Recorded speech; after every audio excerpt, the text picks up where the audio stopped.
തിരുവനന്തപുരം വിഴിഞ്ഞം വവ്വാമൂലയിൽ വൃക്കരോഗബാധിതരായ ഇരട്ട കുട്ടികളെയും ഭാര്യയെയും പുറത്താക്കി വീട് പൂട്ടി ഗൃഹനാഥൻ.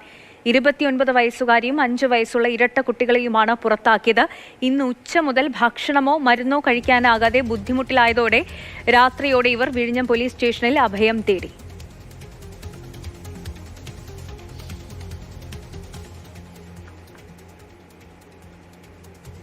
ഇന്ന് രാവിലെ ഞങ്ങൾ കേസ് അന്വേഷിച്ചിട്ട് വീട്ടിൽ നിന്ന് ഇറങ്ങിയതായിരുന്നു. രാവിലെ വീട്ടിൽ ചെന്നപ്പോഴത്തേക്ക് അച്ഛനും ഹസ്ബൻഡും കൂടെ വീട് പൂട്ടി, ഗേറ്റ് ഡോർട്ട് പൂട്ടി ഞങ്ങൾ വെളിയിലാക്കി. അങ്ങനെ ഇവിടുത്തെ സാറ് വിളിച്ച് ചോദിച്ചപ്പോഴത്തേക്ക് ഒരു കാരണവശാലും ഡോറ് തുറക്കില്ല, കേസ് ഇട്ടിട്ട് പോയതാണ്, അതുകൊണ്ട് ഒരിക്കലും തുറന്നു കൊടുക്കാൻ പറ്റില്ല. ഞങ്ങൾ കുട്ടികളുടെ മരുന്നും എല്ലാ കാര്യങ്ങളും വീടിൻ്റെ അകത്താണുള്ളത്. എൻ്റെ ഒരു കൊച്ചിന് ഒരു കിഡ്നി ഇല്ല, ഹൈഡ്രോനെഫ്രോസിസ് വന്ന് കിഡ്നി പോയതാണ്. ആ 2 കുട്ടികളെയും പുറത്താക്കിയിട്ടാണ് വീട് പൂട്ടിപ്പോയത്. മരുന്ന് എല്ലാ സാധനങ്ങളും വീടിൻ്റെ അകത്താണ്, ഒന്നും എടുക്കാൻ സമ്മതിക്കില്ല എന്നാണ് ഇപ്പോൾ പറയുന്നത്. എന്ത് ചെയ്യണോ നിവൃത്തിയില്ല. ഗോകുൽനാഥ് വിവരങ്ങളുമായി ചേരുന്നുണ്ട്. ഗോകുൽ, ഇത് എന്തൊരു ക്രൂരതയാണ്! ഒരു അമ്മയെയും 2 കുട്ടികൾ, 5 വയസ്സ് മാത്രമുള്ള ഇരട്ട കുട്ടികളാണ്, അതിലൊരു കുട്ടിക്ക് വൃക്കരോഗമുണ്ട്.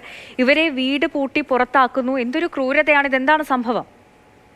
സന്ധ്യ, വെന്നിയൂർ വവ്വാമൂലയിലാണ് ഈ അതിദാരുണ സംഭവം ഉണ്ടായത്. വൃക്ക രോഗബാധിതരായ കുട്ടി ഉൾപ്പെടെയുള്ള ഇരട്ട കുട്ടികളെയും മാതാവിനെയുമാണ് ഈ ഭർത്താവ് പുറത്താക്കി വീട് പൂട്ടിപ്പോയത്. 29 വയസ്സുകാരിയും 5 വയസ്സുള്ള 2 ഇരട്ട കുട്ടികളുമാണ് ഇന്ന് രാവിലെ മുതൽ വീടിന് പുറത്ത് ഇരിക്കുന്ന ഒരു സ്ഥിതിവിശേഷം ഉണ്ടായത്. ഉച്ച മുതൽ ഇവർ ഭക്ഷണമോ മരുന്നോ കഴിക്കാനാകാതെ ബുദ്ധിമുട്ടിലാകുകയും ചെയ്തു. ഈ പ്രദേശവാസികളാണ് ഇവർക്ക് ഭക്ഷണം വാങ്ങി നൽകിയത്. തുടർന്ന് പ്രദേശവാസികൾ തന്നെയാണ് വിഴിഞ്ഞം പോലീസ് സ്റ്റേഷനിൽ ഇത്തരത്തിൽ വിവരം അറിയിക്കുകയും തുടർന്ന് വിഴിഞ്ഞം പോലീസ് ഇവരെ ഏറ്റെടുക്കുകയും ചെയ്തിട്ടുണ്ട്. എന്തായാലും ഈ ഭർത്താവിനെ കോൺടാക്ട് ചെയ്യാൻ അല്ലെങ്കിൽ ബന്ധപ്പെടാനൊക്കെ പോലീസ് ശ്രമിച്ചു. അപ്പോഴൊക്കെ ഈ ഫോൺ സ്വിച്ച് ഓഫ് ആണ്. വീട്ടിലുള്ളവരൊക്കെ ഒക്കെ തന്നെ പുറത്തേക്ക് പോവുകയും ചെയ്തു. അതോടെ ഇവർ ദുരിതത്തിലാവുകയും ചെയ്തു. മരുന്നടക്കമുള്ള എല്ലാ കാര്യങ്ങളും, കുട്ടികളുടെ വിലപിടിപ്പുള്ള മരുന്നടക്കമുള്ളവയെല്ലാം വീടിനുള്ളിൽ തന്നെയാണ് ഇരിക്കുന്നത്. തുടർന്ന് ഇവർ വീട് തുറക്കാൻ വേണ്ടി ബന്ധുക്കളടക്കമുള്ളവരോട് പറയുകയും ചെയ്തു. എന്തായാലും ഈ അനുനയ ശ്രമങ്ങളൊന്നും നടന്നില്ല. അങ്ങനെ ഇന്ന് രാത്രിയിൽ ഇവർ ഈ വിഴിഞ്ഞം പോലീസ് സ്റ്റേഷനിൽ കഴിഞ്ഞുകൂടുന്ന ഒരു സ്ഥിതിവിശേഷമാണ് ഇപ്പോൾ നിലവിലുള്ളത്. ഭർത്താവ് സർക്കാർ ഉദ്യോഗസ്ഥനാണ്. ഭർത്താവും ഭാര്യയും ഈ 2 മക്കളും മാത്രമാണോ ഉള്ളത്? ഈ ബന്ധുക്കളെ ഒന്നും കോൺടാക്ട് ചെയ്യാനൊന്നും പോലീസിന് സാധിച്ചില്ലേ? ഭർത്താവിന്റെ അച്ഛനും വീട്ടിലുണ്ടായിരുന്നു എന്നുള്ളതാണ് അറിയുന്നത്. എന്തായാലും ഇവരെ കോൺടാക്ട് ചെയ്യാൻ പോലീസ് ബന്ധപ്പെടാൻ ശ്രമങ്ങളൊക്കെ ഒരുപാട് നടത്തി, പക്ഷേ എല്ലാം വിഫലമായിരുന്നു. രാവിലെ മുതൽ തന്നെ, ഈ പുലർച്ചെ മുതൽ തന്നെ ഇത്തരത്തിൽ ഇവർ ഇവിടെ ഇരിക്കാൻ തുടങ്ങിയതാണ്. ഉച്ചയോടുകൂടിയാണ് പോലീസ് വിവരം നാട്ടുകാർ പറയുന്നത് അനുസരിച്ച് പോവുകയും അന്വേഷിക്കുകയും ചെയ്യുന്നത്. അങ്ങനെ ചെന്നപ്പോൾ ഇവർ വീടിന് പുറത്തിരിക്കുകയാണ്. അപ്പോൾ ഈ മരുന്നടക്കമുള്ളവ ഈ ഇത്തരത്തിൽ വീടിനകത്തായതുകൊണ്ട് തന്നെ വലിയ ദുരിതത്തിലായി. മാറാൻ പോലും വസ്ത്രങ്ങൾ പോലും ഇല്ലാത്ത ഒരവസ്ഥ, അത്തരത്തിൽ വലിയ ഗതികേടിലൂടെയാണ് ആ കുടുംബം 3 പേരും കടന്നുപോയിക്കൊണ്ടിരിക്കുന്നത്. എന്തായാലും ഇന്നിപ്പോൾ വൈകുന്നേരം ഈ വിഴിഞ്ഞം പോലീസ് സ്റ്റേഷനിലാണ് ഇവർക്ക് ഭക്ഷണമടക്കമുള്ള കാര്യങ്ങൾ പോലീസാണ് ഒരുക്കുകയും ചെയ്തത്. ഇത്തരത്തിൽ ഭർത്താവിനെതിരെ മുൻപ് ഗാർഹിക പീഡനത്തിന് വിഴിഞ്ഞം പോലീസ് സ്റ്റേഷനിൽ യുവതി പരാതി നൽകിയിട്ടുണ്ടായിരുന്നു. അങ്ങനെ നെയ്യാറ്റിൻകര കോടതിയിൽ നിന്ന് പ്രൊട്ടക്ഷൻ ഓർഡർ ഈ യുവതി വാങ്ങുകയും ചെയ്തതാണ്. ഈ ഓർഡറിന്റെ കാലാവധി ഇന്ന് കഴിയുന്നുവെന്ന് മനസ്സിലാക്കിയപ്പോഴാണ് ഈ ഭർത്താവ് വീട് വിട്ടിറങ്ങി പോകുന്നത്.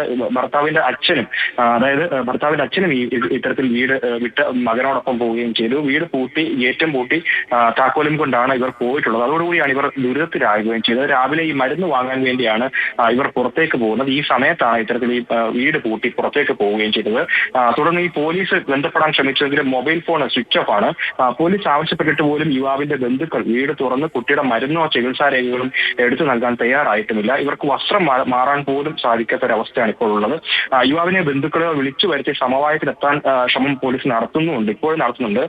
എന്നിട്ടും ഇവർ ഇത്തരത്തിൽ വീണ്ടും ഈ സമീപനം തുടരുകയാണെങ്കിൽ യുവാവിനെതിരെ കേസ് രജിസ്റ്റർ ചെയ്യാനാണ് വിഴിഞ്ഞം പോലീസിന്റെ നീക്കം. ഭർത്താവ് അജിത് റോബിൻ സർക്കാർ ജീവനക്കാരനാണെന്നാണ് അറിയുന്നത്. അപ്പോൾ എന്തായാലും നാളെയോടുകൂടി തന്നെ ഈ പോലീസ് എന്തായാലും ഇയാൾക്കെതിരെ കേസ് രജിസ്റ്റർ ചെയ്ത് അറസ്റ്റിലേക്ക് നീങ്ങാനുള്ള സാധ്യതകളാണുള്ളത്. എന്തായാലും അതിദാരുണ സംഭവമാണ് നടക്കുന്നത്. ഇപ്പോൾ കുട്ടി അടക്കമുള്ള 5 വയസ്സുള്ള കുട്ടിയാണ്. ഈ 2 കുട്ടികളെയും പുറത്താക്കി, ഭാര്യയെയും പുറത്താക്കിയാണ് ഭർത്താവ് നാട് വിട്ടതെന്നുള്ളതാണ്. ക്രൂരത എന്ന് ചിന്തിച്ചു പോവുകയാണ്. തിരുവനന്തപുരം വിഴിഞ്ഞം വവ്വാമൂലയിലാണ് സംഭവം. അജിത് റോബിൻ എന്ന ആളാണ് സ്വന്തം ഭാര്യയെയും 2 മക്കളെയും, ഇരട്ട കുട്ടികളാണ്, 5 വയസ്സ് മാത്രമുള്ള കുട്ടികൾ, അതിലൊരു കുട്ടി വൃക്കരോഗബാധിതയാണ്. ഈ കുട്ടികളെയും ഭാര്യയും പുറത്താക്കി വീട് പൂട്ടിപ്പോയത്. ഇവർക്ക് വസ്ത്രം മാറാനോ ഭക്ഷണം കഴിക്കാനോ കുട്ടികളുടെ മരുന്നെടുക്കാനോ പോലും സൗകര്യമില്ലാത്തൊരവസ്ഥയിലാണ് ഇവരിപ്പോൾ വിഴിഞ്ഞം പോലീസ് സ്റ്റേഷനിൽ അഭയം പ്രാപിച്ചിരിക്കുകയാണ്. ഗോകുൽനാഥാണ് വിവരങ്ങൾ നൽകിയത്.